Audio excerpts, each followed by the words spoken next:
everyone. This is Lisa Haven, and I've got some great news to share with you today. And that is that archaeologists have unearthed some information that will prove the Bible's legitimacy.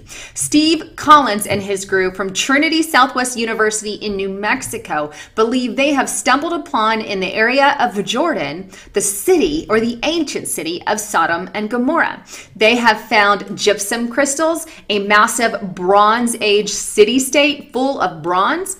Evidence to back up this claim also includes artifacts, monumental structure, and of course, sulfur. Cakes and cakes of sulfur. And technically, our term for brimstone in the Bible is also sulfur. Now, we know in the Bible that it speaks about Sodom and Gomorrah, and also that God took it out and rained fire and brimstone from the heaven to destroy the city when Lot and his family left.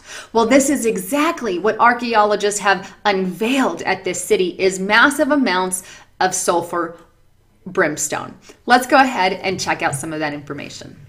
Now, here's the official website for the excavation that is happening there in Jordan, but Tal El Haman excavation project is what it is called. Now, the city is located on the southern portion of Jordan River Valley and about 14 kilometers northeast of the Dead Sea. Now, here's the kicker. They were unable to excavate this area for many years due to military sensitivity. However, now it has been opened to the public.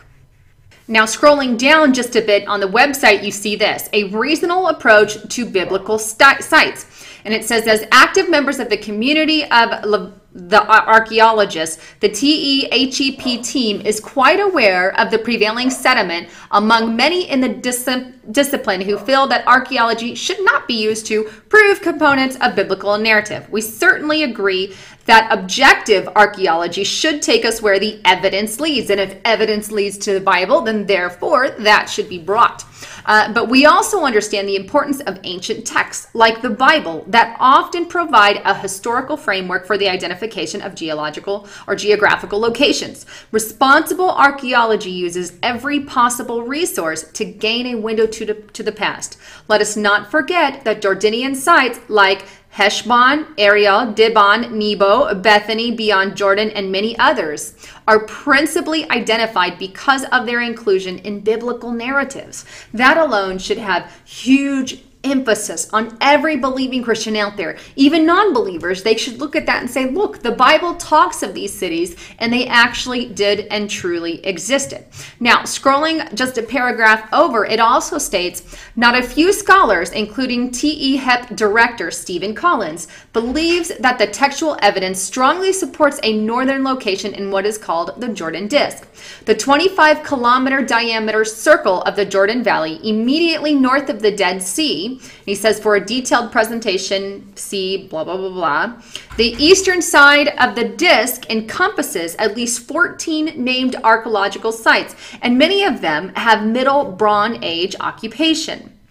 Tel El Hammam is the largest of these. Therefore, and I love this, it would be unthinkable to ignore the likelihood that Tel El Hammam, as well as Tal Niram, with its MB2, destruction and ensuing 600-year-old occupation hiatus, may be Sodom and Gomorrah, Sodom and Edma, respectively.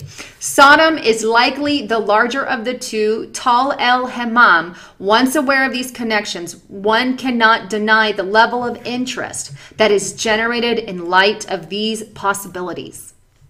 Scrolling down just a bit more, he concludes with the importance of empirical investigation understood, the pragmatic perspective makes the probable link between biblical Sodom and Tel El Hammam a significant factor.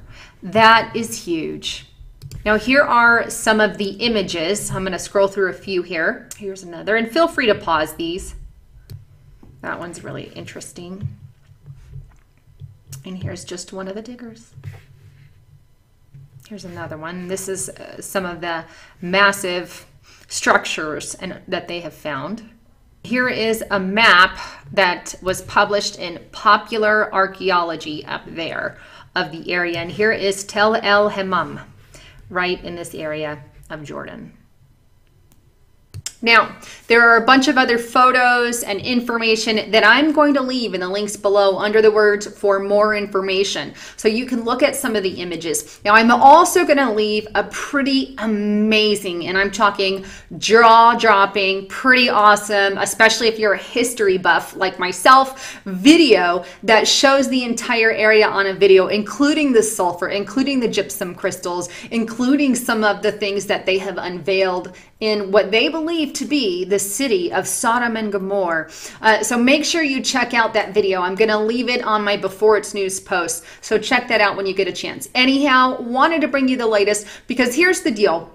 Before I let you go, this proves that the Bible is what it claims to be. It proves that the city of Sodom and Gomorrah was filled with brimstone, which we now call sulfur. It's been found at the city. It's been found in the area they believe it to be in. And it's a big city. It's not something, one little area that they're discovering. They're discovering an entire area of this stuff. To me, that screams the Bible is what it says it is, and God is who he says he is. Anyhow, get right with the Lord if you don't know him, because time is limited. Wanted to bring you the latest. This is Lisa Haven signing off.